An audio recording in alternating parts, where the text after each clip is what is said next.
তারেক রহমানের স্বদেশ প্রত্যাবর্তনে ধানের শীষের পক্ষে জোয়ার তৈরির আশা বিএনপির। প্রচারণা শুরু হলেই সফর করবেন সারা দেশ, রাজনীতিতে যুক্ত হবে নতুন মাত্রা। রাজনৈতিক কারণে হাদিকে হত্যা ধারণা ডিবির, এখনো শনাক্ত হয়নি মূল অভিযুক্তের অবস্থান। সংশ্লিষ্টদের ব্যাংক হিসাবে 127 কোটি টাকার অস্বাভাবিক লেনদেনের তথ্য। জেঁকে বসেছে শীত, উত্তরে হাড় কাঁপানো ঠান্ডা, ঘন কুয়াশায় চুয়াডাঙ্গায় দুদিন দেখা নেই সূর্যের। 2 ঘন্টা বন্ধের পর মানিকগঞ্জের পাটুরিয়া ও আরিচাঘাটে ফেরি চলাচল স্বাভাবিক। বাণিজ্যের আড়ালে দেশ থেকে পাচার হয় 75% অর্থ, গবেষণার তথ্য। সুরক্ষা কাঠামোর দুর্বলতাই কারণ, বাণিজ্যিক ঘোষণাপত্রে নজরদারি সিদ্ধান্ত কেন্দ্রীয় ব্যাংকের। এবং অধিকৃত পশ্চিম তীরে 19টি নতুন বসতি স্থাপনে অনুমোদন ইসরায়েলের। নিন্দা সৌদি আরবের, উদ্বেগ জাতিসংঘ মহাসচিবের। গাজার 3 স্থানে হামলায় 4 ফিলিস্তিনি নিহত।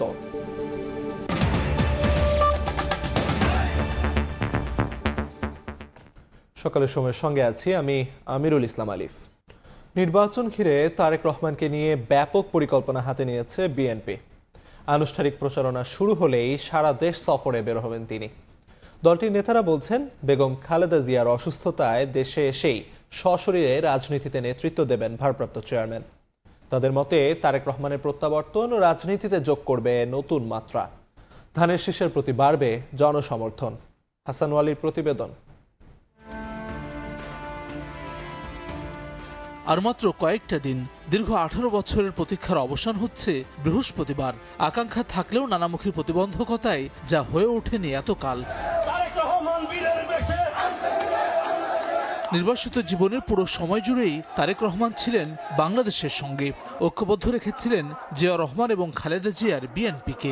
জুলাই অভ্যুত্থানের পুরোটা সময় জুড়েই ছিলেন সক্রিয়। 5 আগস্ট পরবর্তী বাস্তবতায় নেতাকর্মীরা অপেক্ষায় ছিলেন তারেক রহমানের প্রত্যাবর্তনের। সব সমীকরণ পাশ কাটিয়ে অবশেষে তারেক রহমানের দেশে ফেরার খবরে আপ্লুত এসব নেতাকর্মীরা। আমরা আশা করি তার আশার মধ্য দিয়ে বিএনপি আরও শক্তিশালী হবে। সকল অপশক্তিকে, সকল দেশবিরোধী ষড়যন্ত্রকে আমরা তার নেতৃত্বেই আমরা রাজপথে আমরা তাকে ধূলিসাৎ করব। মানবিক আগামীর যে বাংলাদেশ বিনির্মাণ হবে, সেই বিনির্মাণে তিনি হবেন প্রধান নেতা। ত্রয়োদশ জাতীয় সংসদ নির্বাচনের মাস দেড়েক আগে তারেক রহমানের প্রত্যাবর্তন ঘিরে বিস্তারিত পরিকল্পনা বিএনপির। দেশে ফিরে মানুষের দুয়ারে যাবেন বিএনপির ভারপ্রাপ্ত চেয়ারম্যান। দলটির স্থায়ী কমিটির এই সদস্য বলছেন, খালেদা জিয়ার শূন্যতা পূরণ করবেন তারেক রহমান। তার প্রত্যাবর্তনের মাধ্যমে ধানের শীষের প্রতি সমর্থন বাড়বে মানুষের। খালেদা জিয়া যতই উনি সুস্থ হয়ে আসুক, ঠিক ওইভাবে তো উনি আর মাঠে আসতে পারছেন না। যেটা উনি করতেন সারা বাংলাদেশে ঘুরে, সেটা তো করতে হবে আমাদের ভারপ্রাপ্ত চেয়ারম্যানকে। ধানের শীষের প্রতি যে সাপোর্টটা বলেন, সব কিছু কিন্তু তারেক রহমান আসলে এটা আরো বেশি বৃদ্ধি পাবে। বিএনপি বলছে, দেশব্যাপী গণসংযোগে তারেক রহমানের নিরাপত্তা নিশ্চিত করতে হবে সরকারকেই। দলটির স্থায়ী কমিটির এই সদস্যের মতে, নির্বাচনমুখী দেশে তারেক রহমানের আগমন নতুন মাত্রা যোগ করবে। নির্বাচন নিয়ে ইতিবাচক একটা অবস্থানে আমরা চলে গেছি। তারেক রহমান সাহেবের আগমন তো স্বাভাবিকভাবে এটার সাথে একটা মাত্রাতে যোগ করবে। উনি তো জনগণের নেতা, ওনাকে জনগণের কাছে যেতে হবে এবং জনগণের কাছে যাবেন, সেটাই বিএনপির রাজনীতি ছিল সবসময়। শুধু একজন নাগরিক নয়, উনি একজন সবচেয়ে বড় দলের নেতা। তো সুতরাং এটা তো সরকারের দায়িত্ব প্রোটেকশন দেওয়া। এদিকে তারেক রহমানের প্রত্যাবর্তনকে স্মরণীয় করতেও বৃহৎ পরিকল্পনা নিয়েছে বিএনপি। সংবর্ধনা সহ অন্যান্য আয়োজন সুষ্ঠুভাবে করতে গঠন করা হয়েছে আলাদা অভ্যর্থনা কমিটি। হাসান ওয়ালি, সময় সংবাদ, ঢাকা। ভোটের হাওয়া বইছে শহর থেকে গ্রামে। ঢাকা 11 আসনে নির্বাচন করবেন জুলাই অভ্যুত্থানে নেতৃত্ব দেয়া তরুণদের দল এনসিপির আহ্বায়ক নাহিদ ইসলাম। লড়বেন বিএনপির ডক্টর এম এ কাইয়ুম এবং জামায়াতের অ্যাডভোকেট আতিকুর রহমান। নির্বাচন ঘিরে আর্থসামাজিক উন্নয়নের স্বপ্ন দেখছেন বাসিন্দারা। ঢাকা 11 আসন ঘুরে নির্বাচনী প্রত্যাশার কথা জানাচ্ছেন সহকর্মী রৌনক নিয়ন্তা। ক্যামেরায় ছিলেন উজ্জ্বল হোসেন। সিটি কর্পোরেশন হয়েও এখানে গ্রামে যে সুযোগ সুবিধা, এইটুকু আমরা পাই নাই। এলাকার ভিতরে কিছু লোকজন আছে, এরা একটু এই নেশার সাথে জড়িত আছে। গ্যাস নাই, এরপরে ময়লা সিটি কর্পোরেশনের কোনো করে না।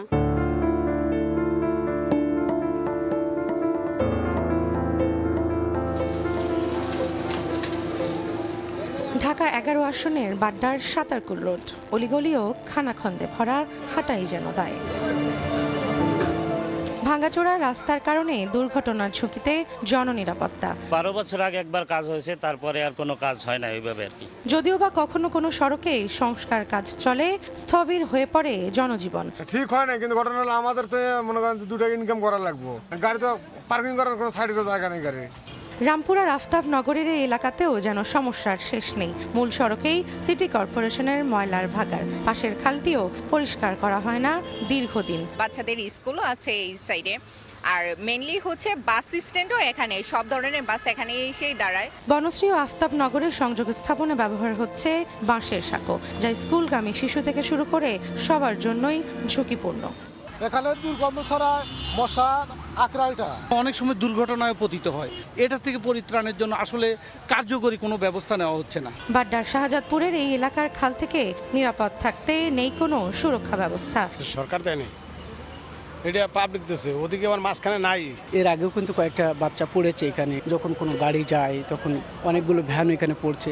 বাড্ডার বেড়াইদ এলাকার 42 নং ওয়ার্ড ইউনিয়ন পরিষদ থেকে যুক্ত হয়েছে সিটি কর্পোরেশনে, তবে লাগেনি উন্নয়নের ছোঁয়া। শাখা রাস্তাগুলো একটাও হয় না, এবং রাত্রেবেলা যে আমাদের যে বাতিগুলো দিয়েছে, এই বাতিগুলা কিন্তু জ্বলে না। কৃষি যে জমিগুলো ছিল, এই ভরাট করার কারণে অনেক মানুষ এখন বেকার হয়ে গেছে। তারা বিভিন্নভাবে মাদক বিক্রি এগুলোর সাথে জড়িয়ে পড়ছে। শিক্ষা, স্বাস্থ্য, অর্থনীতি সহ সব খাতেই ঢেলে সাজানোর প্রতিশ্রুতি দিচ্ছেন মনোনয়ন প্রত্যাশীরা। চাঁদাবাজি ও মাদকমুক্ত জনপদ, নিরাপদ সড়ক, জলাবদ্ধতা মুক্ত নগর গড়ার অঙ্গীকার তাদের। আগামী দিনে আমার আছে যে ময়লা পরিষ্কারটা রাস্তায় যাতে একটা নির্দিষ্ট জায়গায় ফেলে, ওই সোসাইটির মাধ্যমে আমরা এটা করব। সাঁকুটা আর থাকবে না, এখানে সব বেলি ব্রিজ করে দেওয়া হয়েছে। সিটি কর্পোরেশনের টেন্ডার হয়ে গেছে, কয়েকটা অলরেডি বনশ্রীর সাথে একটা কানেক্টিং যেটা বলতেছেন, তো এটা বেলি ব্রিজ হয়ে যাচ্ছে। রেশন কার্ড আমরা এটা ওয়ার্ড ভিত্তিক কোন পরিবারগুলো অসমস্যার মধ্যে আছেন তাদেরকে আমরা চিহ্নিত করব। 4 লাখের বেশি ভোটার রয়েছে ঢাকা 11 আসনে, যেখানে পুরুষ ও নারী ভোটারের সংখ্যা প্রায় কাছাকাছি। নির্বাচনের আমেজে সাধারণ মানুষ এমন নেতৃত্ব খুঁজছে যারা জনগণের মৌলিক অধিকার রক্ষা এবং সাধারণ মানুষের দুর্ভোগ লাঘবে থাকবেন প্রতিশ্রুতিবদ্ধ, এবং একই সঙ্গে ভোটের মাঠে সহিংসতা এবং সাধারণ মানুষের নিরাপত্তা নিশ্চিত করা প্রার্থীদের অন্যতম দায়িত্ব বলে মনে করছেন ভোটাররা। রৌনক নিয়ন্তা, সময় সংবাদ, ঢাকা। ভোটের হাওয়া বইছে নারায়ণগঞ্জে। আনুষ্ঠানিক প্রচারণা শুরু না হলেও মতবিনিময়ে ব্যস্ত বিভিন্ন দলের প্রার্থী। ভোটারদের দিচ্ছেন নানা প্রতিশ্রুতি, তবে সৎ ও যোগ্য প্রার্থীকেই নির্বাচিত করতে চান ভোটাররা। শওকত আলী সৈকতের তথ্য ও আরিফ হোসেনের ছবিতে রিপোর্ট।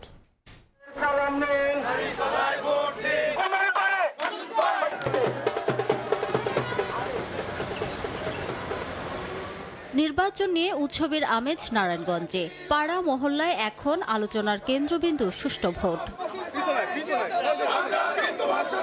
এর মধ্যে জেলার 5টি আসনে দলীয় প্রার্থী ঘোষণা করেছে জামাতি ইসলামী সহ সমমনা দলগুলো। পিছিয়ে নেই নবীন দল, এনসিপি সহ অন্য দলগুলো। লিফলেট বিতরণ, উঠান বৈঠক সহ নানা কৌশলে প্রচারণা চালাচ্ছেন প্রার্থীরা। আমরা যদি নির্বাচিত হই, জনগণের খেদমতের সেবার যদি আমরা সুযোগ পাই, আমরা শতভাগ আমাদের কথা, আমাদের ওয়াদা রক্ষা করবো ইনশাআল্লাহ। অত্যন্ত দৃঢ়তার সাথে বলছি যে এই কটা সেক্টর বললাম, এই সেক্টরে ইনশাআল্লাহ আমরা সফলতার স্বাক্ষর রাখবো। শান্তির নারায়ণগঞ্জকে আমরা চাঁদাবাজ দখলদার মুক্ত একটা সুন্দর শহর ইনশাআল্লাহ তৈরি করব। তবে 4টি আসনে প্রাথমিক প্রার্থী ঘোষণা করেছে বিএনপি। প্রতিদিনই ভোটারদের দাঁড়ে দাঁড়ে গিয়ে তারা দিচ্ছেন নানা প্রতিশ্রুতি। জাতীয়তাবাদী দলের একটা গণজাগরণ ঘটেছে। আমরা আশা করি নারায়ণগঞ্জে 5 আসন সর্বোচ্চ ভোটে জয়যুক্ত হয়ে ভারপ্রাপ্ত চেয়ারম্যান জনাব তারেক রহমানকে উপহার হিসেবে দেব। সৎ ও যোগ্য ব্যক্তিকেই জনপ্রতিনিধি হিসেবে নির্বাচিত করতে চান ভোটাররা। চিন্তা চেতনায় থাকবে, আমরা জনগণের উন্নয়ন করব এবং সাধারণ মানুষ ভালো থাকবে সেই আশা করব। ওই ধরনের প্রার্থীকে আমরা খুঁজে বের করব এবং তাকেই আমরা ভোট দিব। যিনি কোনো মিথ্যা আশ্বাস দিবেন না ইলেকশনের আগে, যিনি আশ্বাস দিবেন তা ইলেকশনের পরে পূরণ করবে। যে নাগরিক সুবিধাগুলা কনফার্ম করবে তাকেই আসলে আমরা নির্বাচিত প্রার্থী হিসেবে দেখতে চাই। এরকম চাই দেশের কাজ করে নিঃস্বার্থভাবে। জেলা নির্বাচন অফিসের তথ্য মতে নারায়ণগঞ্জের 5টি আসনে মোট ভোটার সংখ্যা 23,66,232 জন। সময় সংবাদ, নারায়ণগঞ্জ। রাজনৈতিক কারণে হাদিকে হত্যা করা হয়েছে বলে ধারণা করছে ডিবি। এখনও মূল অভিযুক্ত ফয়সাল করিমের অবস্থান অজানা। এদিকে সংশ্লিষ্টদের ব্যাংক হিসাবে 127 কোটি টাকার লেনদেনের তথ্য পেয়েছে সিআইডি। রোববার সন্ধ্যায় সচিবালয়ে এক জরুরি সংবাদ সম্মেলনের আয়োজন করে স্বরাষ্ট্র মন্ত্রণালয়। ডেভিল হান্ট পর্যন্ত চেকপোস্টের সংখ্যা হচ্ছে 15,662টি। সংবাদ সম্মেলনে অপারেশন ডেভিল হান্ট ফেজ 2 ও দেশের সার্বিক আইন শৃঙ্খলা পরিস্থিতি নিয়ে কথা বলেন ডিএমপির 2 শীর্ষ কর্মকর্তা, বিজিবি ময়মনসিংহ অঞ্চলের সেক্টর কমান্ডার ও র্যাবের মুখপাত্র।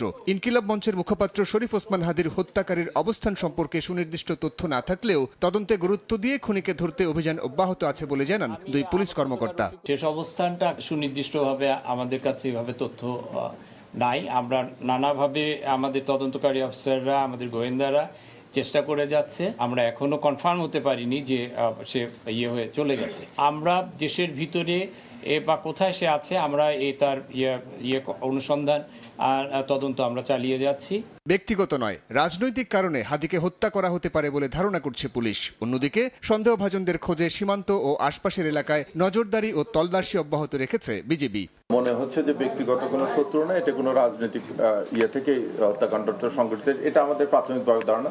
এই ঘটনা সংশ্লিষ্ট তাকে আশ্রয় প্রশ্রয়দাতা, তাদের অস্ত্র পজিশনে রাখা, এই সমস্ত আসামিকে আমরা জিজ্ঞাসা করছি। ফিলিপ নামে একটা লোক জড়িত আছে, তাকে গ্রেফতার করার জন্যই কিন্তু আমরা কার্যক্রম গ্রহণ করেছি। বর্তমানে ফিলিপ এবং তার সাথে আরও যে সহযোগী আছে, বিশেষ করে যদি আমি বলি জেমি চিসিং এবং দিক্কি রংদি, এই আরো দুইজন সহযোগী, তাদের উপর নজরদারি বাড়ানো হয়েছে।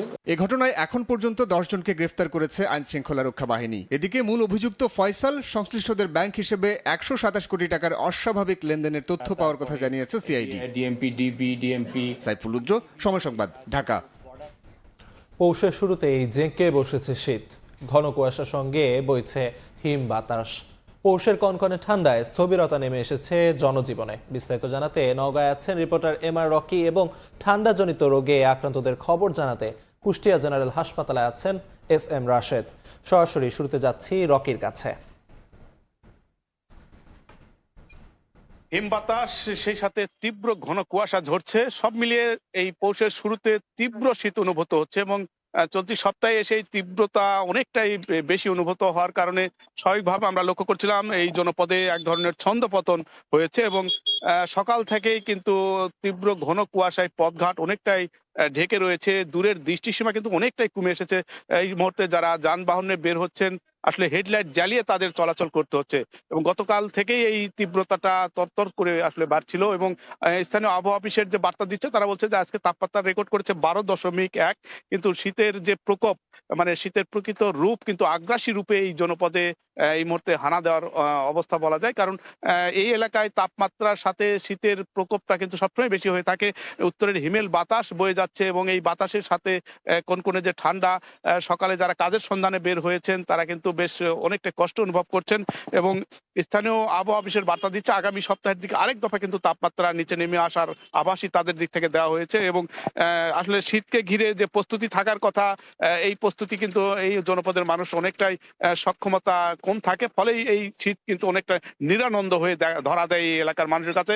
এবং আমরা দেখছিলাম যে আসলে মানুষের যারা একটু গরমের জন্য, উষ্ণতা নেওয়ার জন্য স্থানীয় যেসব চা দোকান রয়েছে চা দোকানগুলোতে তারা ভিড় করছেন, পাশাপাশি খড়কুটো জ্বালিয়ে অনেকে কিন্তু শীত নিবারণের চেষ্টা করছেন এবং নিম্ন আয়ের মানুষের দুর্ভোগটাই সবচেয়ে বেশি এবং এক্ষেত্রে আসলে প্রশাসনের পক্ষ থেকে গরম কাপড় বিতরণের কিন্তু একটি চেষ্টা বরাবরই থাকে। এবার আসলে প্রশাসনের পক্ষ থেকে তারা জানিয়েছে 50,000 গরম কাপড় স্থানীয়ভাবে তৃণমূল মানুষের মাঝে তারা সরবরাহ জন্য দিয়েছেন, কিন্তু হঠাৎ করে তীব্রতা বেড়ে যাওয়ার কারণে স্বাভাবিকভাবে কাজকর্মের ছন্দপতন হয়েছে।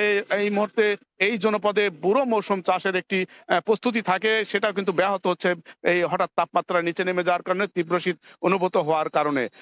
তবে সব মিলিয়ে এই শীত কিন্তু এই জনপদের মানুষ প্রস্তুত থাকে না এবং এই প্রস্তুতির ঘাটতির কারণেই কিন্তু শীত কষ্টের হয়ে দাঁড়ায়। শীত অনেকটা নিরানন্দ, শীতকে ঘিরে যে প্রস্তুতি নেওয়ার কথা সেটি কিন্তু এই এলাকার মানুষের দিক থেকে অনেকটা ঘাটতির থাকার কারণে শীত হয়ে ওঠে অনেকটা দুর্ভোগের। আমরা শীতের আরো খবর জানবো, শীতজনিত যেসব রোগ বালাই বেড়েছে তার খবর জানাবেন আমাদের সহকর্মী রয়েছেন কুষ্টিয়া জেনারেল হাসপাতালের রাশেদ, জানাবেন সেখানকার পরিস্থিতি। হ্যাঁ, আসলে কুষ্টিয়াতে শীত জেঁকে বসেছে। আসলে শীত বৃদ্ধির সাথে সাথে কিন্তু পাল্লা দিয়ে বৃদ্ধি পাচ্ছে কুষ্টিয়ার যে ঠান্ডাজনিত রোগ, বিশেষ করে শিশু এবং বয়স্করা এই রোগে আক্রান্ত হচ্ছে বলে আমাদেরকে জানিয়েছেন চিকিৎসকেরা। মূলত নিউমোনিয়া, সর্দি, কাশি এবং অ্যালার্জিজনিত কারণ এবং ডায়রিয়া রোগে আক্রান্ত হচ্ছে এই জনপদের মানুষ। বিশেষ করে ডাক্তাররা যেটি আমাদেরকে জানিয়েছেন যে এখন শুষ্ক মৌসুমের কারণে প্রচুর পরিমাণে ধুলোর কোনা কিন্তু বাতাসে রয়েছে, যে এই বাতাসের কারণে অ্যালার্জি হচ্ছে। এই অ্যালার্জির কারণেই কিন্তু শিশু এবং বৃদ্ধদের কিন্তু নানা ধরনের রোগে আক্রান্ত হচ্ছে, যেগুলো মূলত সব রোগে কিন্তু শীতজনিত কারণ বলে আমাদেরকে জানিয়েছেন চিকিৎসকেরা। তবে কুষ্টিয়া জেনারেল হাসপাতালে যে আবাসিক কর্মকর্তা রয়েছে তিনি আমাদেরকে জানিয়েছেন যে এখন তাদের যে ধারণ ক্ষমতা রয়েছে, বিশেষ করে শিশু ওয়ার্ড এবং ডায়রিয়া ওয়ার্ডে এই ধারণ ক্ষমতার থেকে প্রায় 4 গুণ রোগী কিন্তু তারা বহন করছে, এবং এই অতিরিক্ত রোগী বহন করতে কিন্তু হিমশিম খাচ্ছে হাসপাতাল কর্তৃপক্ষ, বিশেষ করে চিকিৎসক, নার্স এবং ওয়ার্ড বয় যারা আছে তারা। কারণ আজ যেমন শিশু ওয়ার্ডে 20 জন রোগীর বিপরীতে ভর্তি রয়েছে 110 জন, এবং ডায়রিয়া ওয়ার্ডে 20 সিটের বিপরীতে এখন পর্যন্ত ভর্তি রয়েছে প্রায় 85 জন রোগী, যার কারণে অতিরিক্ত রোগীর কারণে কিন্তু হিমশিম খাচ্ছে কুষ্টিয়া সদর হাসপাতাল যেটি রয়েছে সেই হাসপাতাল কর্তৃপক্ষ। এবং ইতিমধ্যে আবাসিক মেডিকেল অফিসার আমাদেরকে জানিয়েছেন মূলত শুধু কুষ্টিয়া অঞ্চলের রোগী নয়, কুষ্টিয়ার আশেপাশে বিভিন্ন জেলা, বিশেষ করে মেহেরপুর, চুয়াডাঙ্গা, রাজবাড়ির রোগীরা কিন্তু এই চিকিৎসার জন্য সদর হাসপাতালে এসেছে, যার কারণে কিন্তু তাদের অতিরিক্ত রোগী বহন করতে হচ্ছে। বিশেষ করে স্বল্প ওষুধ এবং স্বল্প জনবল নিয়ে কিন্তু বৃহৎ একটা রোগীদেরকে কিন্তু চিকিৎসা সেবা দিতে হচ্ছে কুষ্টিয়া জেলা হাসপাতাল কর্তৃপক্ষকে। তবে এখানে যে চিকিৎসক যারা আছে তারা আমাদেরকে জানিয়েছে যে মূলত এই শীতের সময় যাতে শিশুদেরকে তারা একটু যত্নে রাখে এবং ধুলাবালির থেকে যদি শিশুদেরকে যদি দূরে রাখে তাহলে হয়তো কিছুটা রক্ষা পাবে বলে আমাদেরকে জানিয়েছেন কুষ্টিয়া যে সদর হাসপাতালের যে আবাসিক মেডিকেল অফিসার রয়েছে তিনি। তবে কুষ্টিয়া সিভিল সার্জনের সাথে আমি কথা বলেছি, সিভিল সার্জন আমাদেরকে জানিয়েছেন যে শুধুমাত্র কুষ্টিয়া জেনারেল হাসপাতাল নয় এবং সরকারি বেসরকারি কুষ্টিয়া মেডিকেল কলেজেও কিন্তু একই পরিস্থিতি, কারণ অতিরিক্ত রোগী কিন্তু এখন বহন করতে হচ্ছে কুষ্টিয়া জেনারেল হাসপাতাল এবং কুষ্টিয়া মেডিকেল কলেজকে। কারণ কি এই অতিরিক্ত শীত এবং এই শীতের কারণে কিন্তু বিশেষ ধরনের রোগ, বিশেষ করে শিশু এবং বয়স্ক যারা আছে তাদের কিন্তু এই রোগে আক্রান্ত হচ্ছে বেশি। তবে তিনি আরও জানান যে আমরা বিশেষ করে সিভিল সার্জনের পক্ষ থেকে অভিভাবকদেরকে কিন্তু নানা ধরনের পরামর্শ প্রদান করা হচ্ছে, যাতে শিশুদের এবং বয়স্ক লোক যারা আছে তাদেরকে বিশেষ যত্ন করে এই বিশেষ করে এই শীতজনিত রোগ থেকে রক্ষা পেতে হলে শিশু এবং বয়স্কদের বিশেষ যত্ন করতে হবে। তো কুষ্টিয়ার জেনারেল হাসপাতাল থেকে রোগীর সংখ্যা, বিশেষ করে শীতজনিত রোগীর সংখ্যা এবং রোগীর সংখ্যা নিয়ে এই ছিল আমার কাছে সর্বশেষ। শীতের তীব্রতার নানা খবর জানাচ্ছিলেন সহকর্মীরা। সুরক্ষা কাঠামোর দুর্বলতায় বাণিজ্যের আড়ালে পাচার হয় 75% অর্থ। সুনির্দিষ্ট তথ্য না থাকলেও মিথ্যা ঘোষণা দিয়ে গ্রে লাইনে থাকা পাচারের অর্থের পরিমাণ বছরে গড়ে $8.27 বিলিয়ন বলছেন গবেষকরা। এবার অর্থ পাচার ঠেকাতে ব্যাংকগুলোর ওপর কঠোর নজরদারি ও পরিদর্শনের সিদ্ধান্ত কেন্দ্রীয় ব্যাংকের। সিলিয়া সুলতানা রিপোর্ট। এই মুহূর্তে অর্থনৈতিক স্থবিরতার প্রভাব আমদানি রপ্তানিতে। তবে নতুন বছরে বিনিয়োগ বাড়ার প্রত্যাশার সাথে এখন থেকেই কঠোর নজরদারি বাংলাদেশ ব্যাংকের। দেশের 75% অর্থ পাচার হয় বাণিজ্যের আড়ালে। ওভার ও আন্ডার ইনভয়েসিং এর মাধ্যমে এই অর্থ পাচারের কোনো সুনির্দিষ্ট অঙ্ক নেই বাংলাদেশ ব্যাংকের কাছে। তবে বিআইবিএম এর গবেষণায় উঠে আসে 2015 সালের অর্থ পাচার প্রতিরোধ আইন সংশোধনের পর মাত্র 95টি পাচারের ঘটনা তদন্ত হয়েছে, যার আর্থিক পরিমাণ 3,200 কোটি টাকার বেশি। বাণিজ্যিক ঘোষণাপত্রে অর্থ পাচারের কারণ হিসেবে বলা হয় বাণিজ্যের মাধ্যমে বড় অঙ্কের অর্থ লেনদেন করা সম্ভব হয়। ফলে গ্রে লাইনে থাকা এই পাচারের অর্থের শেষ গন্তব্য বা উদ্দেশ্যের বিষয়ে সুনির্দিষ্ট তথ্য আড়ালে থাকে। বাংলাদেশে এনপিএল এর ট্রেডে কতটুকু ওইটা ডাটা নাই, কারণ যে দেশে ইচ্ছাকৃতভাবে এনপিএল বেশি ওই দেশে কিন্তু ট্রেড বেস মানি লন্ডারিংও বেশি, কিন্তু আমরা তো জানি না আমার ট্রেডের এনপিএল কতটুকু। এবং ইন্টারেস্টিং ব্যাপার হলো অ্যাপারেন্ট এভিডেন্স বলে আমাদের অবস্থা ভালো না। গবেষণার হিসেবে 2009 থেকে 2018 সাল পর্যন্ত বাণিজ্যে মিথ্যা ঘোষণা দিয়ে প্রতি বছর গড়ে $8.27 বিলিয়ন পাচার হয়েছে। কারণ হিসেবে পর্যাপ্ত সুরক্ষা কাঠামোর ঘাটতি অন্যতম কারণ বলে মনে করেন গবেষকরা। ট্রেডে যে এনপিএলটা হয় না, ওটাকে ক্লাসিফাইড লোন করার সময় টার্ম লোনে কনভার্ট করে বাংলাদেশ ব্যাংকে রিপোর্ট করে, যার ফলে আমরা মনে করি সব ক্রেডিট। আসলে মূলত ট্রেড, কিন্তু ট্রেডের এনপিএলটা তো মানি লন্ডারিং হচ্ছে, টিবিএম, এটা তো ডেঞ্জারাস ইম্প্যাক্ট। অর্থ পাচার রোধে এবার ব্যবসায়িক ঘোষণাপত্র পর্যবেক্ষণ করবে বাংলাদেশ ব্যাংক। থাকবে ব্যাংকগুলোর উপর কঠোর নজরদারি। ওভার ইনভয়েসিং নামে যাতে কোনো প্রকার অর্থ বৈদেশিক মুদ্রা পাচারের সুযোগ না থাকে, এটা ব্যাংকগুলো যাতে নিশ্চিত করে। এবং আমরাও কিছুদিন পরে যে আমাদের ইন্সপেকশন টিমকে পাঠিয়ে দেখব যে এজেন্সিগুলো কী দরে খোলা হচ্ছে, ওই সময় আন্তর্জাতিক বাজারে তার দর কী ছিল।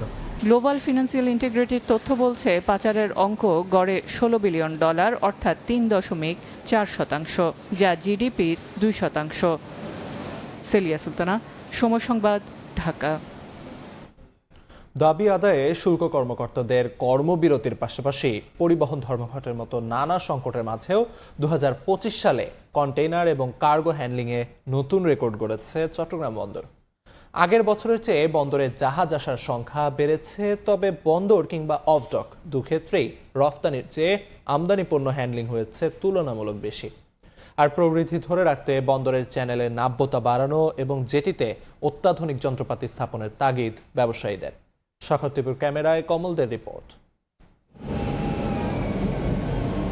দেশের চলমান রাজনৈতিক পরিস্থিতি আমদানি রপ্তানি বাণিজ্যে তেমন কোনো প্রভাব না ফেললেও বছরের মাঝামাঝিতে শুল্ক কর্মকর্তাদের কর্মবিরতি এবং পরিবহন ধর্মঘট কিছুটা সংকটে ফেলেছিল চট্টগ্রাম বন্দরের কার্যক্রমে। তবে সব জটিলতা কাটিয়ে বন্দর যেমন ছন্দে ফিরেছে, তেমনি চলতি বছরের 20 ডিসেম্বর পর্যন্ত 33 লাখ কন্টেনার, 13 কোটি 39 লাখ মেট্রিক টন কার্গো পণ্য হ্যান্ডেলিং করে আগের সব রেকর্ড ভেঙেছে।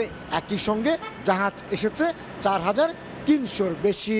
টোটাল ক্যালেন্ডার ইয়ারে আমরা চেষ্টা করেছি আমাদের যে প্রযুক্তিগত যে সমস্ত ব্যারিয়ারগুলো ছিল সেইগুলোকে পাশ কাটিয়ে নতুন নতুন উদ্ভাবনী কার্যক্রম গ্রহণ করা। চট্টগ্রাম বন্দরের মতো বছর শেষ হওয়ার আগেই 21টি বেসরকারি অফডকো বাল্ক পণ্য এবং কন্টেনার হ্যান্ডেলিংয়ে রেকর্ড সৃষ্টি করেছে। বছর শেষে রপ্তানিতে 6.4 এবং আমদানিতে 14% প্রবৃদ্ধি হতে যাচ্ছে এখানে। পরিবহন ধর্মঘট ছিল চট্টগ্রাম বন্দর এবং বেসরকারি অফডকগুলোতে। এছাড়া কাস্টমস কর্মকর্তাদের কাজ বন্ধের কর্মসূচি ছিল, কিন্তু এসব প্রতিবন্ধকতা পেরিয়েও আমরা দেখেছি যে রপ্তানির ক্ষেত্রে বেসরকারি অফডকগুলো প্রায় 6.4% প্রবৃদ্ধি পেয়েছে। অবশ্য 39 বছর পর 2025 সালে এসে ট্যারিফ বাড়াতে গিয়ে নানামুখী জটিলতায় পড়তে হয়েছিল চট্টগ্রাম বন্দরকে। এক্ষেত্রে চট্টগ্রাম বন্দরকে প্রতিযোগী দেশগুলোর তুলনায় ব্যয়বহুল আখ্যা দিয়ে সেবার মান বাড়াতে তাগিদ দিচ্ছেন ব্যবহারকারীরা। সিঙ্গাপুর ধরেন, মালয়েশিয়া ধরেন, ইন্ডিয়া ধরেন অথবা ভিয়েতনাম ধরেন, উই আর হায়ার।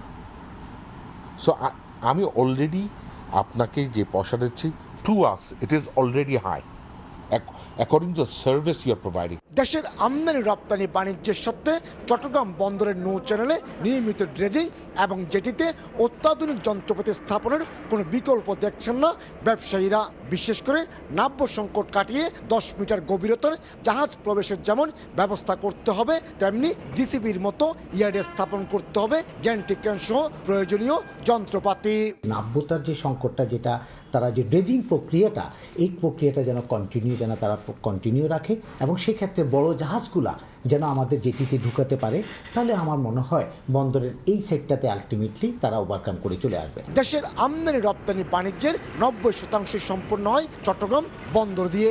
বছরে যার পরিমাণ 2 লাখ কোটি টাকার বেশি। আর লয়েড লিস্টে বিশ্বের ব্যস্ততম 100টি বন্দরের মধ্যে চট্টগ্রাম বন্দরের অবস্থান 68তম। বছরের শেষ সময়ে এসে যেমন দেশের অর্থনীতি গতিশীল রয়েছে, ঠিক তেমনি সচল রয়েছে আমদানি ও রপ্তানি বাণিজ্য। চট্টগ্রামের এসআক ডিপো থেকে কমল দে, সময় সংবাদ। মেহেরপুরে পেঁপে ক্ষেত থেকে যুবকের হাত পা বাঁধা মরদেহ উদ্ধার করা হয়েছে। এদিকে নেত্রকোনায় নিজ ঘর থেকে কৃষকের গলা কাটা লাশ উদ্ধার করেছে পুলিশ। ব্রাহ্মণবাড়িয়ায় চুরির অপবাদে একজনকে গণপিটুনি দিয়ে হত্যা করা হয়েছে। এ ঘটনায় 4 জনকে আটক করা হয়েছে। রোববার সকালে মেহেরপুরের গাংনীর সাহেবনগর গ্রামে পেঁপে খেতে তপনের মরদেহ দেখতে পান কৃষকরা। খবর পেয়ে ঘটনাস্থল থেকে হাত পা বাঁধা লাশ উদ্ধার করা হয়। ছুরিকাঘাতে হত্যা করা হয়েছে বলে ধারণা পুলিশের। অন্যদিকে নেত্রকোনা সদর উপজেলার কালিয়ারা ইউনিয়নের নারিয়া এলাকায় নিজ ঘরে স্ত্রী বেদেনা আক্তারের সঙ্গে ঘুমিয়েছিলেন হেলাল উদ্দিন। তার স্ত্রী ঘুম থেকে উঠে দেখেন মেঝেতেই পড়ে আছে স্বামীর গলাকাটা মরদেহ। এই ঘটনায় নিহতের স্ত্রীকে আটক করা হয়েছে। এছাড়া ব্রাহ্মণবাড়িয়ার নবীনগরে গভীর রাতে ঘরের সিঁধ কেটে চুরি করার অভিযোগে গণপিটুনিতে শাহেদ আলী নামে একজন নিহত হয়েছেন। এ ঘটনায় আটক করা হয়েছে 4 জনকে। সাহাল আব্দুল্লাহ আলভি, সময় সংবাদ।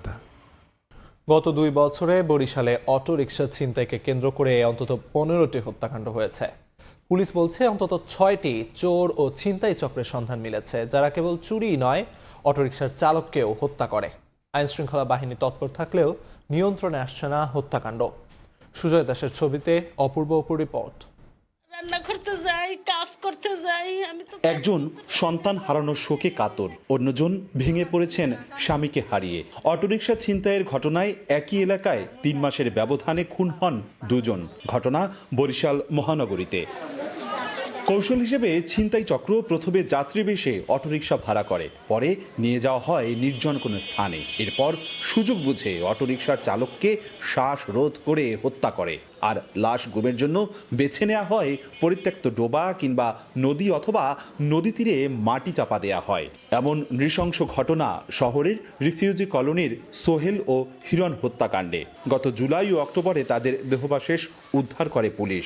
আসামি ধরা পড়লেও জামিনে মুক্ত হয়ে ফের জড়াচ্ছে একই অপরাধে। মেডিকেলের সামনে গেছে, সামনে দিয়ে ওই ইমরান ওরে লইয়ে গেছে। ইমরান নেওয়ার পরে এই নিখোঁজ। এক ভাই কচি লতি তুলতে গেছে, উনি দেখে যে একটা ডোবার ভিতরে ফালানো আছে কঙ্কারের মতন একবারে। তা উনি এবারে ফোন দিয়েছে থানায়, ফোন দিয়ে যখন ওই পুলিশে নিয়ে যায় তখন বাংলা বাজার তো উনি গাড়ি চালাইতো, তখন ওইখানে গাড়িওয়ালারা দেখে চিনছে। তথ্য বলছে ছিনতাই চোরচক্রের কয়েকটি গোপন সাম্রাজ্য গড়ে উঠেছে বরিশাল সহ আশপাশের জেলা ঘিরে। ঝালকাঠি জেলার কলেজ মোড়, বরিশালের পলাশপুর ও মোহাম্মদপুর সহ আরও বেশ কয়েকটি এলাকায় সক্রিয় ওই চক্রটি, যারা চোরাই অটোরিকশা নামমাত্র টাকায় কিনে বিক্রি করেন খণ্ড খণ্ড করে। জুস দিয়েছে, জুস খাইছি, জুস খাওয়ার পর আমার খালের সাইডে ফালাই রাখিয়া আস্তে তারা চলিয়ে গেছে গাড়িগুলি নিয়ে। এগুলো তো সেসিস নাম্বার নাই, ইঞ্জিন নাম্বার নাই, এগুলো ব্যাটারি খুলে বিক্রি করে ফেলায়, বডি আর এক জায়গায় বিক্রি করে ফেলায়। তবে অপরাধীদের লাগাম টানতে মাঠে কাজ করছে আইন শৃঙ্খলা বাহিনী। আর সিটি কর্পোরেশনের দাবি, বৈধ অবৈধ রিকশা তালিকার কাজ চলমান রয়েছে। তার যদি একটা কাগজ থাকে হারিয়ে গেলে, আপনি যেটা বললেন যে হারিয়ে গেলে আবার খুঁজে পেতে সুবিধা হবে, কিন্তু যেহেতু এটা তাদের কোনো ডকুমেন্টস নাই, হারিয়ে গেলে এটা আর খুঁজে পাওয়া খুব কঠিন হয়ে যায়। এরকম ঘটনা ঘটলে যেন তারা থানায় গিয়ে একটা অভিযোগ দেয়, আমরা মামলা নিয়ে সেই বিষয়ে অবশ্যই কার্যকর ব্যবস্থা নিব। পুলিশের তথ্য মতে গত 2 বছরে অটোরিকশাকে কেন্দ্র করে হত্যার ঘটনা ঘটেছে 15টিরও বেশি, আর চুরির ঘটনা শতাধিক। অপূর্ব অপু, সময় সংবাদ, বরিশাল। সকালের সময় আরও থাকছে, আলু আবাদ করে বিপাকে বরগুনার কৃষকরা। হিমাগার না থাকায় সংরক্ষণ করতে না পারায় লোকসানের শঙ্কা, বাড়তি উৎপাদন খরচ নিয়েও দিশেহারা। রাজশাহী বিশ্ববিদ্যালয়ের 6 ডিন পদত্যাগ করেছেন। বিষয়টি নিশ্চিত করেছেন রেজিস্ট্রার অধ্যাপক ডক্টর ইফতেখারুল আলম মাসুদ। জানান, শিক্ষার্থীদের দাবির প্রেক্ষিতে দায়িত্ব পালনে অপারগতা প্রকাশ করে পদত্যাগপত্র জমা দিয়েছেন 6 ডিন। এর আগে রোববার সন্ধ্যায় ডিনদের সঙ্গে আলোচনায় বসেন উপাচার্য অধ্যাপক ডক্টর সালেহ হাসান নকিব। আলোচনা শেষে পদত্যাগের ঘোষণা দেন 6 ডিন। এর আগে আওয়ামী লীগপন্থী দাবি করে 6 ডিনের পদত্যাগ দাবি করে ফেসবুক পেজে স্ট্যাটাস দেন রাকসুর সাধারণ সম্পাদক সালাউদ্দিন আম্মার। দুপুরে রেজিস্ট্রার দফতরে তালা দেন বিক্ষুব্ধ শিক্ষার্থীরা। শুধু ডিনদের নয়, ফ্যাসিবাদের দোসর হিসেবে চিহ্নিত করে অন্যান্য শিক্ষক কর্মকর্তা কর্মচারীদের আগামী 3 দিনের মধ্যে তালিকা প্রকাশ করে তাদের বিরুদ্ধে ব্যবস্থা নেওয়ার ঘোষণা দেন আন্দোলনরত শিক্ষার্থীরা। দায় হচ্ছে আমাদের, যারা আমরা এই বিপ্লবের পক্ষে ছিলাম। আমরা দেখলাম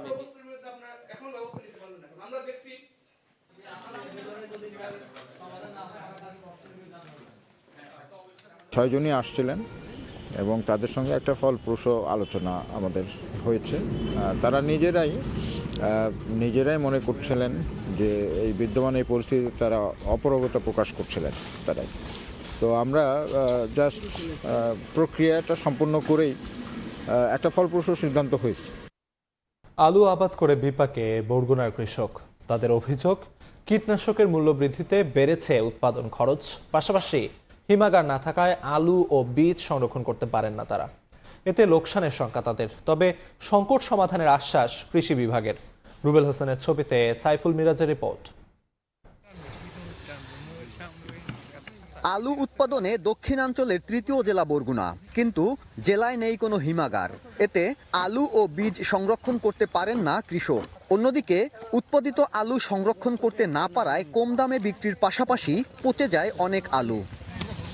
কৃষি বিভাগের তথ্যমতে চলতি বছর জেলায় 945 হেক্টর জমিতে আলু আবাদের লক্ষ্যমাত্রা নির্ধারণ করা হয়েছে। এরই মধ্যে আবাদ হয়েছে 450 হেক্টর জমি। কৃষকের অভিযোগ, বিভিন্ন কীটনাশকের মূল্য বৃদ্ধিতে বেড়েছে উৎপাদন খরচ। নির্ধারিত মূল্যে কীটনাশক বিক্রির পাশাপাশি হিমাগার নির্মাণের দাবি তাদের। ঔষধের রেট নেই, হেরা যেটা হয় ওইটাই লিখে রাখতে দেয়, কোম্পানির রেট লই যায়, ওরা বেশি বেচে। যে আলু হয় এতে বরিশালে এদিকে আমাদের কি কাবার হয়ে যায়, কিন্তু আলুগুলো যখন একসঙ্গে উঠে তখন দাম পায় না। কোলেস্টার নাই বিদে আমাকে কম দামে বিক্রি করে হইতে হয়। সমস্যা সমাধানের আশ্বাস কৃষি বিভাগের। কোনো কৃষক যদি আমাদের কাছে সুনির্দিষ্ট করে বলে যে অমুক কোম্পানির বোতলে এই ওষুধের দাম লেখা নাই, সেখানে তাকে আইনের আওতায় আনার জন্য ব্যবস্থা নেব। কৃষি বিভাগের তথ্যমতে চলতি বছর জেলায় আলু উৎপাদনের লক্ষ্যমাত্রা নির্ধারণ করা হয়েছে 23,625 মেট্রিক টন। সাইফুল মিরাজ, সময় সংবাদ, বরগুনা। আগামী বছর জুনের মধ্যেই পটুয়াখালী ইপিজেডের প্লট বরাদ্দের কাজ শেষ করতে চায় কর্তৃপক্ষ। পুরোদমে চলছে রাস্তা, ড্রেন, আবাসিক ও প্রশাসনিক ভবন এবং বৈদ্যুতিক স্টেশন নির্মাণ কাজ। প্রকল্প ঘিরে দিন বদলের স্বপ্ন দেখছেন বাসিন্দারা। সুজন দামের ছবি ও মোহাম্মদ মনির হোসেন বাদলের তথ্য নিয়ে রিপোর্ট। দ্রুত এগিয়ে চলছে পটুয়াখালীর সদর উপজেলার আউলিয়াপুরের পচাকোড়ালিয়ায় স্বপ্নের প্রকল্প ইপিজেডের কাজ। এরই মধ্যে শেষ হয়েছে বালু ভরাটের কাজ। পুরোদমে চলছে রাস্তা, ড্রেন, আবাসিক ও প্রশাসনিক ভবন, হেলিপ্যাড, বৈদ্যুতিক স্টেশন নির্মাণের কাজ। এছাড়া জমিদাতা 154 পরিবারের জন্য নির্মাণ করা হচ্ছে আবাসন, যেখানে থাকবে পুকুর, মসজিদ সহ নানা আধুনিক সুবিধা। আমাদের এখানে 95% বালি ভরাটের কাজ শেষ হয়ে গেছে। এখন আমাদের লেভেলিং চলতেছে, এটা বুঝাই দিতে আমাদের আর 2 মাস সময় লাগবে। রিহেবিলিটেশনের কাজের 90% কাজ শেষ হয়ে গেছে। 7টা কালভারের কাজ অনেকটা শেষ, চলমান আছে, এবং এর মসজিদের কাজ 100% শেষ। প্রাইমারি স্কুলের কাজও তা 60% প্লাস হয়ে গেছে। প্রকল্প সম্পন্ন হলে ইপিজেডটিতে প্রত্যক্ষ ও পরোক্ষভাবে কর্মসংস্থান হবে প্রায় 2 লাখ মানুষের। তাই প্রকল্প ঘিরে চাকুরি, বাসা ভাড়া ও ব্যবসা বাণিজ্য সহ অর্থনীতিতে ঘুরে দাঁড়ানোর স্বপ্ন দেখছেন স্থানীয়রা। জমি আমরা দিছি, আমাদের আবাসন করে দিতে আছে, মডেল মসজিদ হয়েছে এবং আমাদের কর্মসংস্থানের ব্যবস্থা হইতে আছে। কাঙ্ক্ষিত শিক্ষা অর্জনের মাধ্যমে আমরা এখানে প্রতিফলিত হতে পারবো। দূর দূরান্ত থেকে মানুষ আসবে, কাজ করবে, এই জায়গায় একটা কর্মসংস্থান, এই কর্মসংস্থানে কাজ করলে সবাই উপকৃত হবে। আমরা আগে ঢাকা কাজ করতাম, এখন দেশে কাজ পাইছি। 2026 সালের শুরুতে বিনিয়োগকারীদের জন্য প্লট বরাদ্দ শুরুর আশা প্রকল্প পরিচালকের। জানান, পর্যায়ক্রমে দেশি বিদেশি বিনিয়োগকারী উদ্যোক্তাদের মাঝে দেয়া হবে প্লট বরাদ্দ। এই জায়গার মাটি ভরাট অলরেডি সমাপ্ত হয়ে গেছে, আর এইখানে এখন লেভেল ড্রেসিংয়ের কাজ চলমান আছে। আগামী 1-1.5 মাসের মধ্যে পুরো লেভেল ড্রেসিংয়ের কাজ সমাপ্ত হয়ে যাবে। বেশিরভাগই কাজই প্রায় 70 থেকে 80% দিকে। আশা করি এই কাজগুলো দ্রুত সমাপ্ত হবে। জেলার সদর উপজেলায় নির্মিতব্য 410 একরের পটুয়াখালী ইপিজেডে প্লট থাকবে 306টি। 1443 কোটি টাকা নির্মাণ ব্যয়ের 1105 কোটি টাকা সরকারি তহবিল ও 338 কোটি টাকা অর্থায়ন করছে বাংলাদেশ রফতানি প্রক্রিয়াকরণ অঞ্চল কর্তৃপক্ষ বেবজা। সময় সংবাদ, পটুয়াখালী। যেন এক সোনালী বছর পার করছে স্বর্ণ। গেল 13 ডিসেম্বর পর্যন্ত চলতি বছর 1 ভরি মূল্যবান এই ধাতুর দাম বেড়েছে 76,154 টাকা। 56 বার বেড়েছে দাম, কমেছে 27 বার।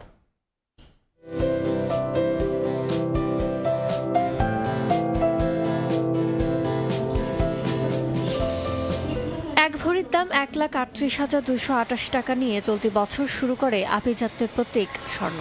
এরপর 15 জানুয়ারি থেকে 17 ফেব্রুয়ারি পর্যন্ত টানা 7 বার বেড়ে প্রথমবারের মতো 1 ভরি স্বর্ণের দাম পার হয় 1.5 লাখ টাকার গণ্ডি, হয় 1,51,282 টাকা। এরপর 22 এপ্রিল পর্যন্ত 6 বার কমে আর 12 বার বেড়ে মূল্যবানের ধাতুটির দাম 2.25 লাখ টাকার গণ্ডি পেরিয়ে থাকে 1,77,888 টাকা।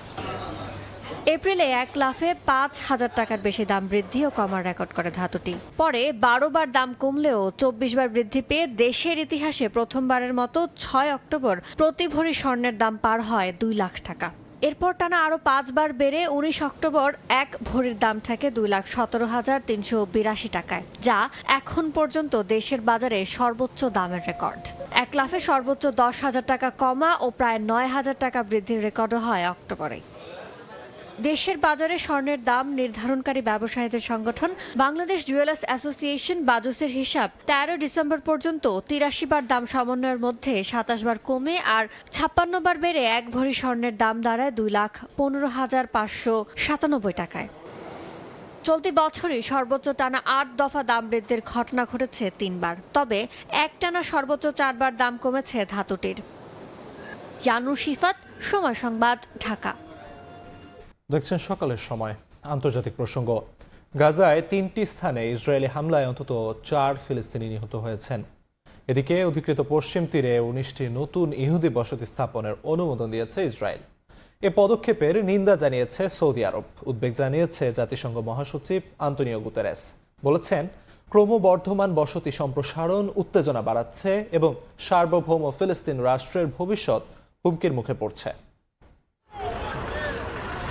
যুদ্ধবিরতি সত্ত্বেও গাজায় থামছে না ইসরায়েলি বর্বরতা। অধিকৃত পশ্চিম তীরে ইসরায়েলি বাহিনীর অভিযানে প্রাণ গেছে নিরীহ ফিলিস্তিনের। স্থানীয় সময় শনিবার জেনিনের কাভাতিয়া শহর এবং পশ্চিমে সিলাত আল হারাধিয়া এলাকায় অভিযানে মারা গেছে বেশ কয়েকজন। আল আহলি আরব হাসপাতাল সূত্রে জানা যায়, গাজা শহরের সুজাইয়া এলাকায় ইসরায়েলি হামলায় আরও কয়েকজন ফিলিস্তিনি নিহত হয়েছেন। রোববার ইয়েলো লাইনের কাছাকাছি ইসরায়েলি সেনা নিয়ন্ত্রিত এলাকায় এই হামলার ঘটনা ঘটে। একই দিনে গাজার দক্ষিণাঞ্চলীয় শহর খান ইউনুসে আবারও বিমান হামলা চালায় দখলদার বাহিনী। হামলাটি শহরের ভবন ধ্বংসের অভিযানের অংশ, তবে হতাহতের কোনো ঘটনা ঘটেনি। যুক্তরাষ্ট্রের সিনেটর লিন্ডসে গ্রাহামের সঙ্গে বৈঠক করেছেন ইসরায়েলের প্রধানমন্ত্রী বেনিয়ামিন নেতানিয়াহু। স্থানীয় সময় রোববার জেরুজালেমের এই বৈঠকে গ্রাহাম বলেন, হামাস চুক্তি অনুযায়ী অস্ত্র সমর্পণ করছে না, বরং গাজায় ক্ষমতা আরও শক্ত করতে চাইছে। একই সঙ্গে হিজবুল্লাহ অস্ত্র বাড়াচ্ছে বলে মন্তব্য করেন তিনি। এদিকে অধিকৃত পশ্চিম তীরে 19টি নতুন ইহুদি বসতি স্থাপনের অনুমোদন দিয়েছে ইসরায়েলি মন্ত্রিসভা। এটি ফিলিস্তিনি রাষ্ট্র প্রতিষ্ঠা ঠেকানো এবং বসতি সম্প্রসারণের অংশ বলে জানানো হয়। তবে আন্তর্জাতিক আইন অনুযায়ী পশ্চিম তীরে এই বসতি স্থাপন অবৈধ। সৌদি আরব এই পদক্ষেপের নিন্দা জানিয়েছে। জাতিসংঘ মহাসচিব আন্তোনিও গুতেরেস বলেছেন, ক্রমবর্ধমান বসতি সম্প্রসারণ উত্তেজনা বাড়াচ্ছে, ফিলিস্তিনিদের ভূমি দখল হচ্ছে এবং সার্বভৌম ফিলিস্তিন রাষ্ট্রের ভবিষ্যৎ হুমকির মুখে পড়ছে। এদিকে গাজা উপত্যকায় চিকিৎসা ব্যবস্থা প্রায় পুরোপুরি ভেঙে পড়ায় চরম বিপদে পড়েছেন রোগীরা। এই পরিস্থিতিতে গাজার রোগীদের জন্য আশেপাশের দেশগুলোকে সীমান্ত খুলে দেওয়ার আহ্বান জানিয়েছেন বিশ্ব স্বাস্থ্য সংস্থা। শিউলি রোসা, সময় সংবাদ। ভেনেজুয়েলার আন্তর্জাতিক জলসীমায় আরেকটি তেলবাহী ট্যাঙ্কার অনুসরণ করেছে মার্কিন কোস্টগার্ড। নিষিদ্ধ এই জাহাজটি ভেনেজুয়েলার অবৈধ নিষেধাজ্ঞা এড়ানোর সঙ্গে যুক্ত বলে জানিয়েছে যুক্তরাষ্ট্র। ওয়াশিংটনের অভিযোগ, ভেনেজুয়েলা তেল রফতানির আয়ের মাধ্যমে মাদক সংক্রান্ত অপরাধকে অর্থায়ন করছে। আর এই অভিযোগকে চুরি ও অপহরণ হিসেবে আখ্যা দিয়েছে ভেনেজুয়েলা। চলতি মাসেই ভেনেজুয়েলার 2টি তেলবাহী ট্যাঙ্কার জব্দ করে যুক্তরাষ্ট্র, যার মধ্যে একটি ছিল গেল শনিবার। এর পরপরই রোববার মার্কিন কোস্টগার্ড ভেনেজুয়েলার আন্তর্জাতিক জলসীমায় আরেকটি তেলবাহী ট্যাঙ্কার সক্রিয়ভাবে অনুসরণ করেছে। এই অনুসরণটি একটি নিষিদ্ধ ডার্ক ফিল্ড জাহাজ, যা ভেনেজুয়েলার অবৈধ নিষেধাজ্ঞা এড়ানোর সঙ্গে যুক্ত বলে জানিয়েছেন মার্কিন কর্মকর্তারা। তাদের মতে জাহাজটি ভুয়া পতাকা বহন করছে এবং জব্দের আদেশের আওতায় আছে। জাহাজের নাম ও অবস্থান এখনও প্রকাশ করেনি মার্কিন কর্মকর্তারা। ওয়াশিংটন অভিযোগ করছে ভেনেজুয়েলা তেল রপ্তানির আয়ের মাধ্যমে মাদক সংক্রান্ত অপরাধকে অর্থায়ন করছে। তবে এই অভিযোগকে চুরি ও অপহরণ বলে উল্লেখ করেছে ভেনেজুয়েলা। মার্কিন প্রেসিডেন্ট ডোনাল্ড ট্রাম্প গেল সপ্তাহে নিষিদ্ধ তেলবাহী ট্যাঙ্কার প্রবেশ এবং বের হওয়ার উপর নিষেধাজ্ঞা ব্লকেট জারি করেন। ট্রাম্প প্রশাসনের অভিযোগ, ভেনেজুয়েলার প্রেসিডেন্ট নিকোলাস মাদুরো স্বীকৃত সন্ত্রাসী সংগঠন কার্টেল দো লস সোসেলের নেতৃত্ব দিচ্ছেন, তবে তা অস্বীকার করেছেন মাদুরো। ভেনেজুয়েলা তার সরকারের ব্যয় বহন করতে তেল রপ্তানির আয়ের ওপর নির্ভরশীল। গেল কয়েক সপ্তাহে যুক্তরাষ্ট্র ক্যারিবিয়ান সাগরে সামরিক উপস্থিতি বাড়িয়েছে এবং ভেনেজুয়েলার মাদকবাহী জাহাজে হামলা চালিয়েছে। এতে নিহত হন শতাধিক মানুষ। শিউলি রোজা, সময় সংবাদ। দেখছেন সকালের সময়। খেলার খবর। IL T20-তে ঝলক দেখিয়েছেন বাংলাদেশের দুই ক্রিকেটার মোস্তাফিজুর রহমান ও সাকিব আল হাসান। বল হাতে 4 ওভারে মাত্র 14 রান দিয়ে 2 উইকেট শিকার করেছেন সাকিব। আর মুস্তাফিজের কাটারে নাস্তানাবুদ হয়েছে গালফ জায়ান্টস। 4 ওভারে 34 রান দিয়ে 3 উইকেট নিয়ে হয়েছেন ম্যাচ সেরা। ফ্রাঞ্চাইজি লিগে বাংলাদেশের দুই কান্ডারি সাকিব আল হাসান ও মুস্তাফিজুর রহমান। IL T20-তে আছেন তাসকিন আহমেদও। এদিন অবশ্য আলাদা ম্যাচে মাঠে নেমেছিলেন ফিজ ও মিস্টার 75। IL T20-তে দুবাই ক্যাপিটালসের হয়ে ঝলক দেখিয়ে আসছেন কাটার মাস্টার। IPL-এ চড়া মূল্যে দল পেয়েছেন সাতক্ষীরা সায়ানাইট। এরপর থেকে মাঠে যেন অপ্রতিরোধ্য ফিজ। এদিন গালফ জায়ান্টস ফিজের মায়াবী কাটারে হয়েছে কুপুকাত। জেমস ভিন্স যখন থিতু হয়ে রান তুলছিলেন পাল্লা দিয়ে, তখন দৃশ্যপটে বাঁহাতি পেসার 14তম ওভারে গালফের অধিনায়ককে ফিরিয়ে লাগাম টানেন প্রতিপক্ষের। এই এক ওভারেই পুরো ম্যাচের মোড় পাল্টে দেন ফিজ। ওভারের 4 নম্বর বলে ফেরান আরেক জায়ান্ট আজমাতুল্লাহ ওমরসাইকে। 116 রানে 5 উইকেট হারায় গালফ। পরের বলে ফিজের কাটারে নাস্তানাবুদ শেন ডিকসন। হ্যাট্রিকের সম্ভাবনা তৈরি করেন টাইগার পেসার। ততক্ষণে 6 উইকেট হারায় প্রতিপক্ষরা। সেখান থেকে আর ঘুরে দাঁড়াতে পারেনি গালফ। 156 রানে অল আউট হয় তারা। 34 রানে 3 উইকেট নিয়ে ম্যাচ সেরা বাঁহাতি পেসার। 6 উইকেটের জয় পায় দুবাই ক্যাপিটালস। বল হাতে এমিরেটসের হয়ে দুর্দান্ত ছিলেন সাকিব আল হাসানও। এদিন ম্যাচের 7ম ওভারেই উপহার দেন উইকেট। থিতু হয়ে যাওয়া ডেজার্ট ভাইপার্স ওপেনার ফখর জামানকে ফেরান 13 রানে। নিজের দ্বিতীয় ওভারেও ঘূর্ণিতে বোকা বানান প্রতিপক্ষ ব্যাটারকে। স্যাম কারানকে ফিরিয়ে থামিয়ে দেন ডেজার্ট ভাইপার্সের রানের চাকা। এরপর আরও 2 ওভার করেন সাকিব। এদিন তাকে মোকাবেলা করাই কঠিন মনে হচ্ছিল প্রতিপক্ষের। শেষ পর্যন্ত 4 ওভার বল করে 14 রান দিয়ে নিয়েছেন 2 উইকেট। তবে ব্যাট হাতে খুব একটা উজ্জ্বল ছিলেন না টাইগার অলরাউন্ডার। তারেক হাসান শিমুল, সময় সংবাদ।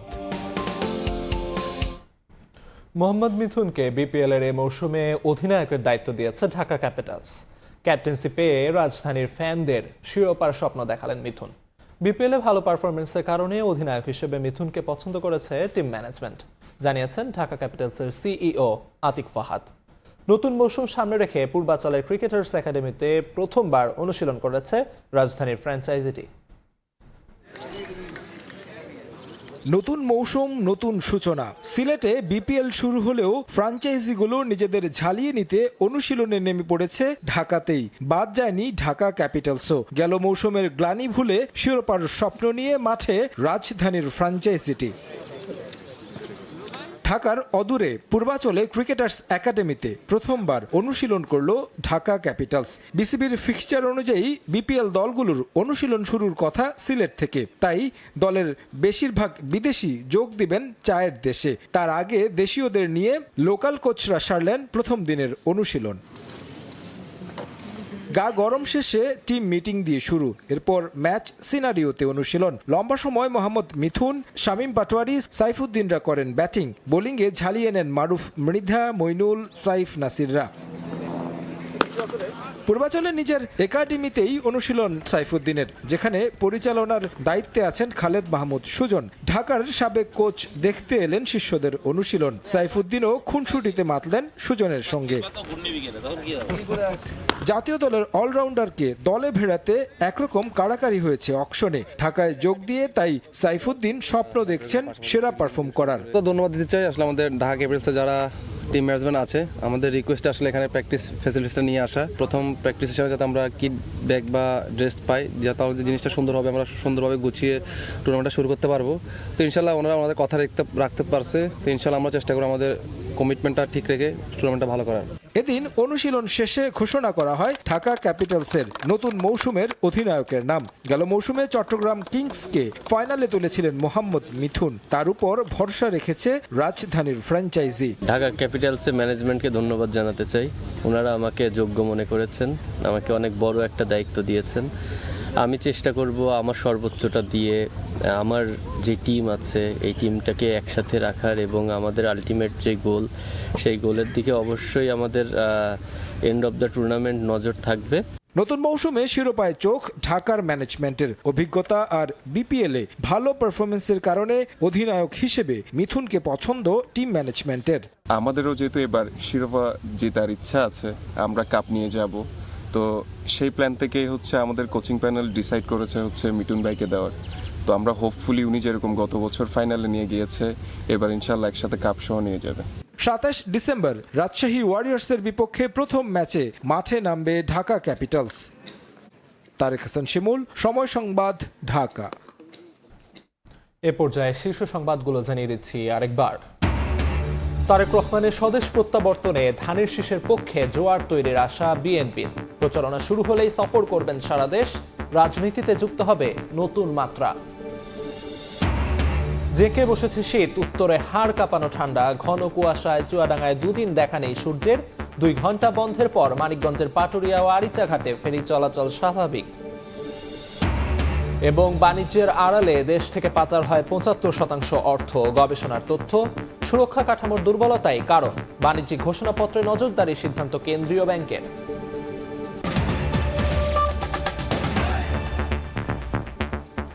এই ছিল সকালের সময়ে। আন্তর্জাতিক সময় নিয়ে সঙ্গে থাকবেন সাদিক ইমন। ধন্যবাদ আলিফ। আন্তর্জাতিক সময় নিয়ে আসছি কিছুক্ষণ পর, সঙ্গে থাকুন সময়।